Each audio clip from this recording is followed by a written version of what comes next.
Brother ఇక్కడ తెలుగుదేశం జనసేన పక్క పెంసాన్ గారు పోటీ చేస్తున్నారు. వైఎస్ఆర్సీపీ పక్క కిలార్ రోసయ్య గారు పోటీ చేస్తున్నారు. వీళ్ళిద్దరి మధ్యలో పోటీ ఎలాగుంటది? గెలుపు ఎవరిది ఉంటది? మన పెంసాని గారిదే ఉండేది. అంత ఖచ్చితంగా ఎలా చెప్తున్నారు బ్రదర్? ఎందుకంటే మనూరోడు మనల్ని కొంచెం చూసుకుంటాడు, మన దగ్గర ఉన్న వాళ్ళు కాబట్టి. అంటే మన మాట వింటారు. అది వేరే వాళ్ళు అనుకోవడానికి అయితే వెళ్ళలేరు సరిగ్గా. అంటే ఇప్పుడు మా ఊర్లో ఏంటంటే ఇబ్బందులు, మా జంపన్ పోవాలని సరే రోడ్లు ఉండవు సార్ సరిగ్గా. ఇప్పుడు ఇటు వెళ్ళినా సరే రోడ్లు బాగాలేదు, అన్ని గతుకులు ఉన్నాయి, బాగా ఇబ్బందులు అవుతున్నాయి సార్. నైట్ టైం వెళ్ళాలని సార్, నైట్ టైం పొలంలో ఇల్లు ఉంటారు సార్, బోర్లకి వెళ్ళినా సరే వేసుకోవాలన్నా సరే రైతులు అప్పుడు నైట్ టైమ్స్ బాగా ఇబ్బంది అవుతుంది సార్. గతుకులో వెళ్ళినా సరే ఏం జరుగుతుందో కూడా ఎప్పుడు ఏం చెప్పలేము సార్ మనం. అది కొంచెం మాకు రోడ్లు ఇవన్నీ కొంచెం చూసి పెడితే కొంచెం ఆయన బాగుంటుంది. జగన్ విద్య అంటే ఇప్పుడు ఆపేశారు అంటున్నారు. మరి జగన్ విద్య నాకు ఇంకా జేవిడి అయితే పడలేదు. మొన్న అయితే నేను జేవిడి పడిపోయి నేనే కట్టుకున్నాను ఫీజు అనేది. స్కాలర్షిప్ విద్య జీవన ఒకసారి పడుతుంది, ఒకసారి పడలేదు.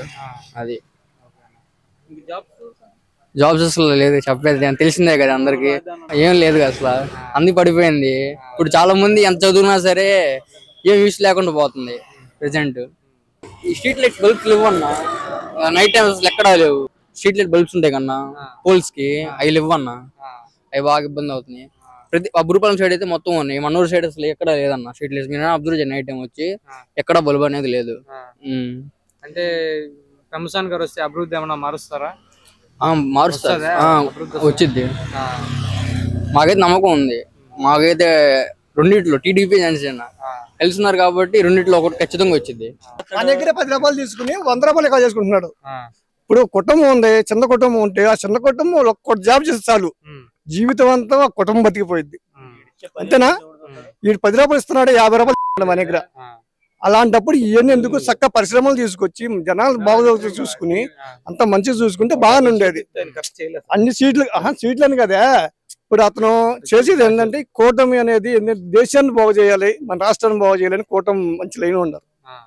పవన్ కళ్యాణ్ కానీ, చంద్రబాబు నాయుడు కానీ, వాళ్ళంతా ఇలాంటి దేశంలో ప్రజల కోసం మంచి చేయాలని వస్తే బాగుంటుంది. ప్రజల కోసం వచ్చి ప్రజల డబ్బులు తీసుకుంటాం ఎలాగుంటుంది? అది మన బాధలు మన ఇసుక మాఫీ అంటావా? అసలు మామూలుగా ఊర్లో ఒక్క ఇది లేదు, మొత్తం ఓట్లు తీసుకుపోతున్నాడు. మామూలుగా రోడ్ల మీద దోచుకుని సరదాగా అమ్ముకుంటున్నాడు. వైసీపీ రాదండి ఇక్కడ, వైసీపీ రాదు. కూటమే గెలుపు. ఎమ్మెల్యే గాని ఎంపీ గాని ఇక్కడ కూటమే, తెనాలి నియోజకవర్గం అంతవరకు గ్యారెంటీ.